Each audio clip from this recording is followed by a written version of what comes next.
ইউসুফ আলাইহিস সালামের মতো রূপ, আলা মিলাদ ঈসা, ঈসা আলাইহিস সালামের মতো 33 বছরের ভরা যৌবন, আলা কুওয়াতি মুসা, মুসা আলাইহিস সালামের মতো শক্তি, আলা খুলুকি মুহাম্মদ, আমাদের নবীজির আখলাক, আলা সৌতি দাউদ, দাউদ আলাইহিস সালামের মতো সিঙ্গার, গলার আওয়াজ সিঙ্গার, কুওয়াতু মিআতু রাজুল, 100 পুরুষের যৌবন শক্তি, জুরদুন মুরদুন মুখালুন, মুছ থাকবে না, দাড়ি থাকবে না, চোখে সুরমা লাগানো থাকবে। বুঝা গেল? এই গ্রামের কাঁচা রাস্তা পায়া,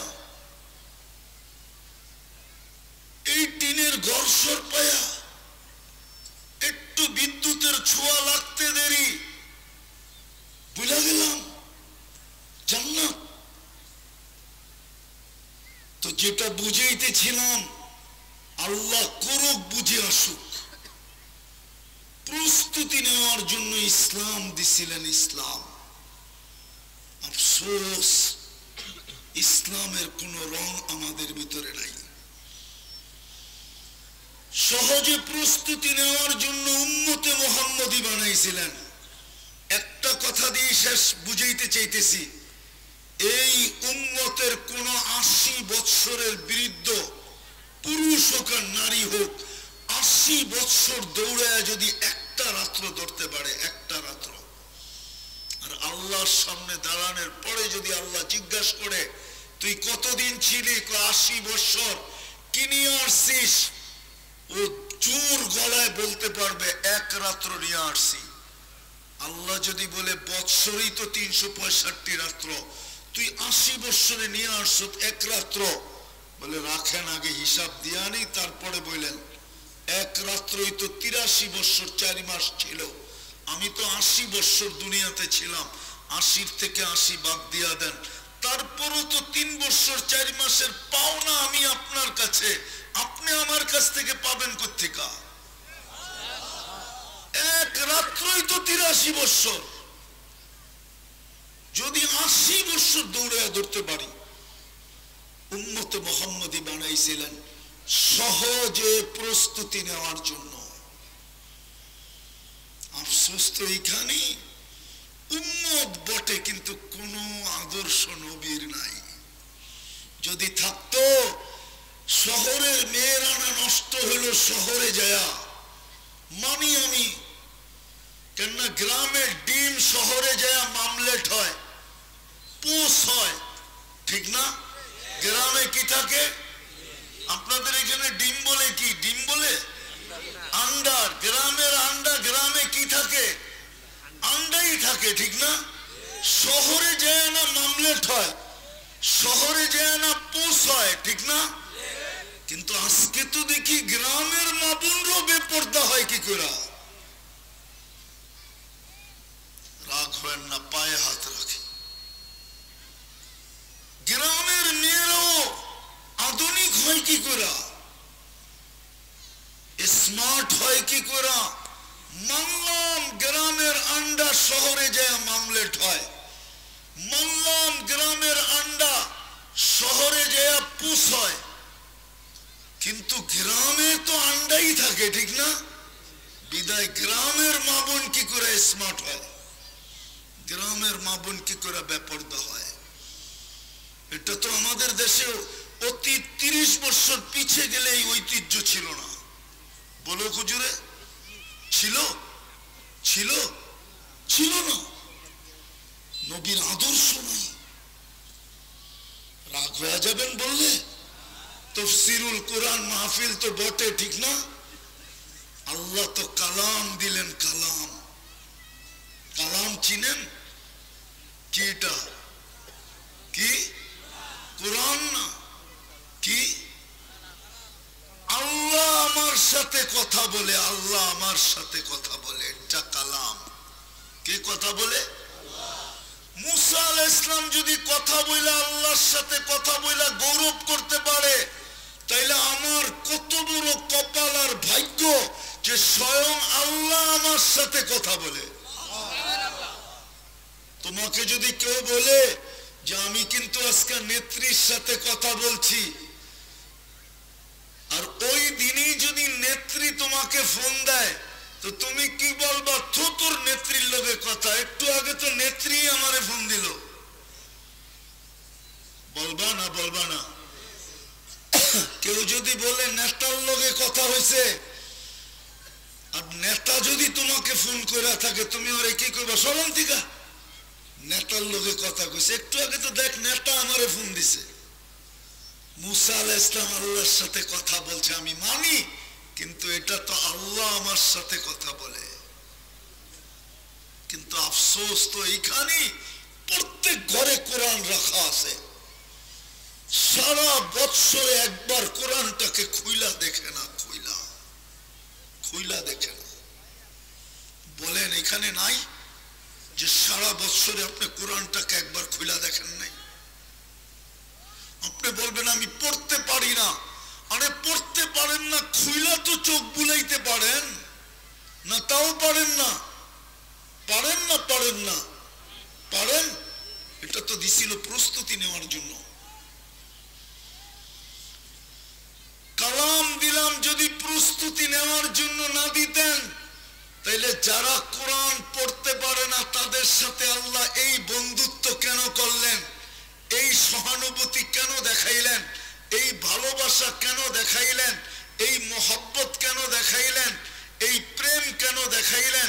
এই প্রীতি কেন দেখাইলেন?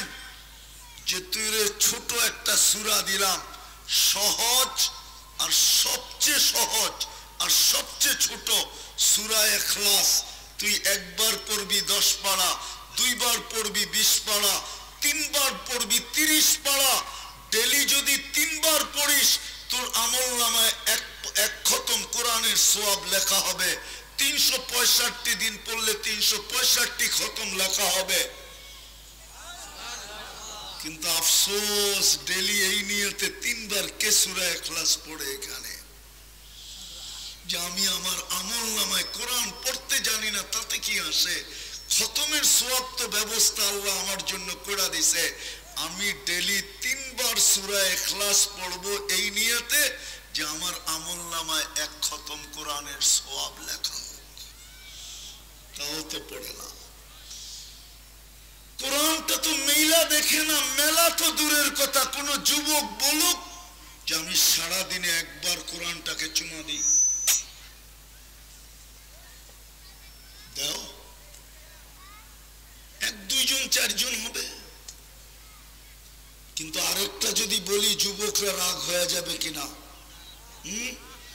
ডেলি নায়িকা গায়িকা, ঠিক না?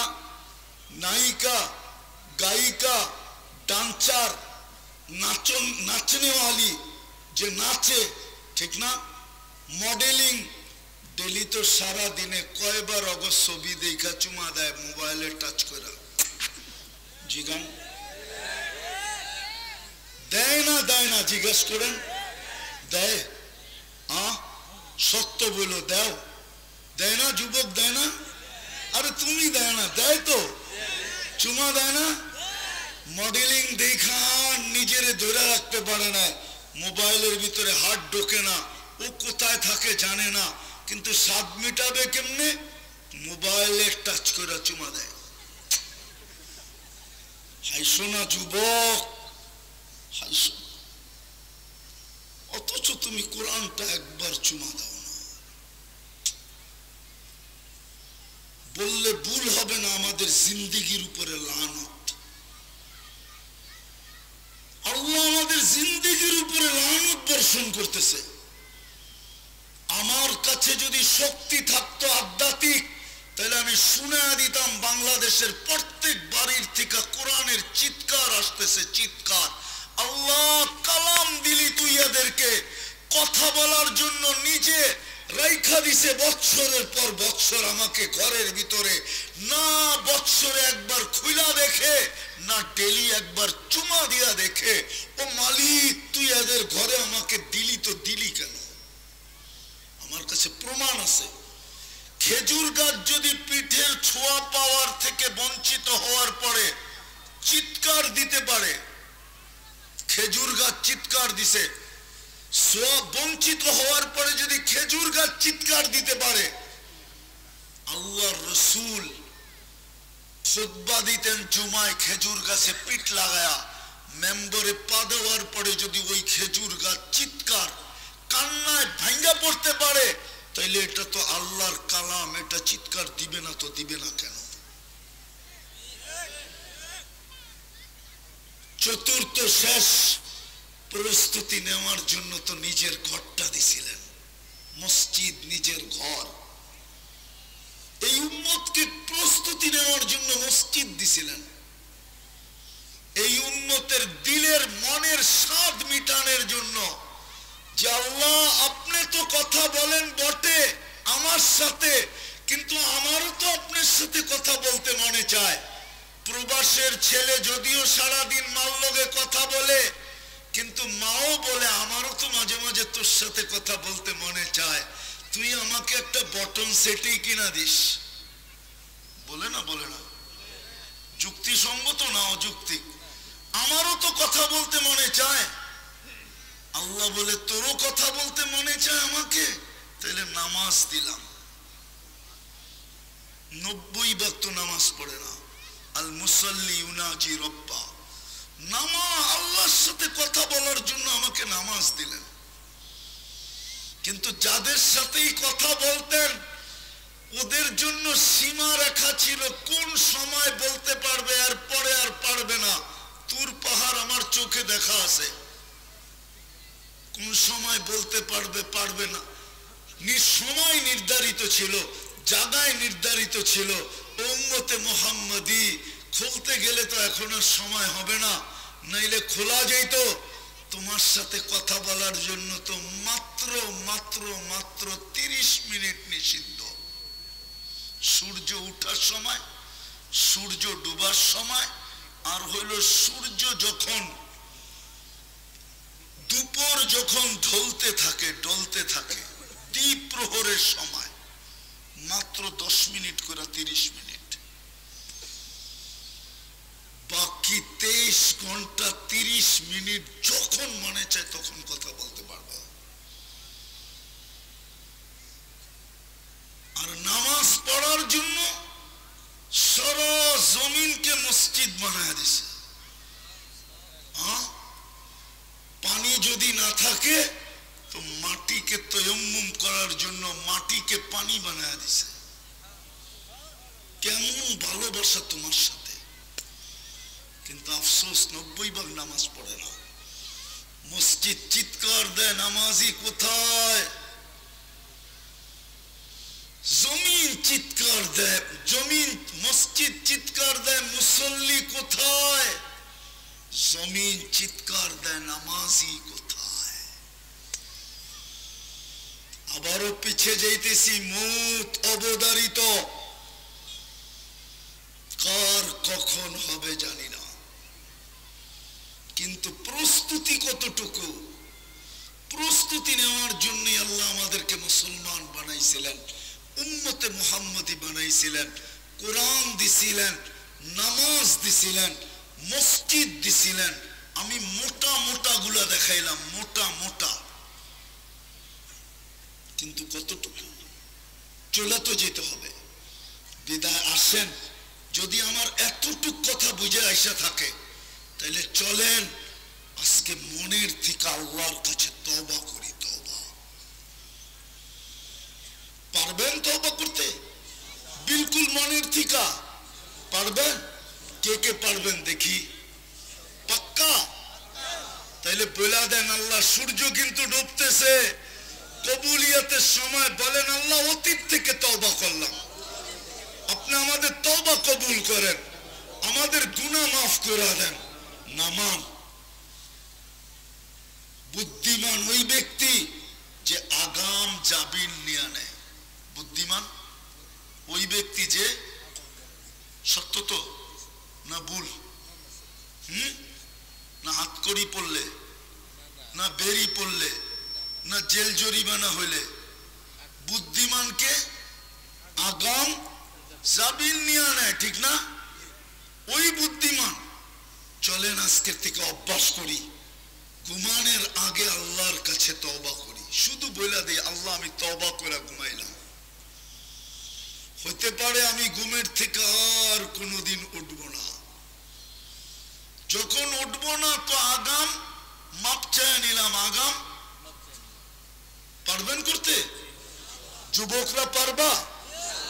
দেখো ইনশাআল্লাহ বলো না, অভ্যাস করো, এটা তোমাকে বড় কিছু পাওয়ায় দিবে। সারা দুনিয়া পাইলে যতটুকু তুমি জ্ঞানার না হইতে এর চেয়ে কোটি গুণ জ্ঞানার হবে। আমার কথা মেনে নাও। ঘুমানোর আগে তওবা করো, ঘুমেরতে উঠে তওবা করো, এই নিয়তে যে কাল আজকে সূর্য ডুবতে আমি নাও দেখতে পারি, বিদায় আগাম জাবিল নিয়ে নিলাম। পারবা? তৃতীয়, আজকের থেকে ডেলি একবার কোরআনটা নাও, একটা চুমা দিয়া রেখা দাও, বাস। আমি তোমাদেরকে পড়তে বলবো না, শুধু চুমা দাও। পারবা? পারবেন আপনারা? যে ডেলি কোরআনটা একবার নিব আর একটা চুমা দিব, তারপরে কোরআনটাকে রেখে দিব। পারবেন? কঠিন না সহজ? দেখেন কিন্তু এটা কথাটা আল্লাহর কাছে রেকর্ড হইতেছে। মা মিন কাউল ইল্লা লাদাইহি রাকিবুন আতীদ, রেকর্ড হইতেছে। আল্লাহর বলবে তোকে এরকম বুঝাইছিল যে কোরআনটা চুমা দিয়া রেখা দিস, তুই যদি আমার কালামকে চুমা দিতি, আমি রব কসম করে বলতেছি আজকের দিনে আমিও তোকে চুমা দিয়া জান্নাতে দিতাম। হইতে পারে। চতুর্থ, আজকের থেকে মসজিদটা ভরা দিব। আজকের থেকে নামাজ কখনো ছাড়বো। পারবেন? আর নইলে একটা কথা আমার মনে রাখেন, এক সময় বাংলাদেশ থেকে ইরাকে চাকরি করতে যেত সাদ্দামের সময়, ঠিক না? ইরাকের বাড়ির চেয়ে আপনার বাড়ি সুন্দর না। বাংলাদেশের গুলশানের বাড়িও ইরাকের বাড়ির চেয়ে সুন্দর ছিল না, না আছে না ছিল, কিন্তু সব মাটির সাথে মিশা গেছে। না মিশে নাই?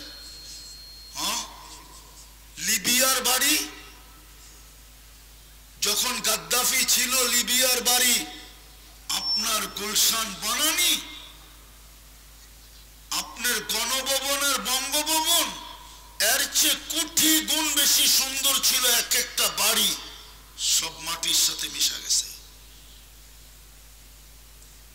খোদার পায়ে হাত দিয়ে বলি এমন না হোক যে আমার দেশের বাড়িগুলো মাটির সাথে মিশা না যায়। এই জন্য পায়ে ধরতেছি, আজকার থেকে নামাজ ছাড়বো না। আল্লাহ আমল করার তৌফিক দান করেন। ওমা আলাইনা ইল্লাল বালাগ। আল্লাহুম্মা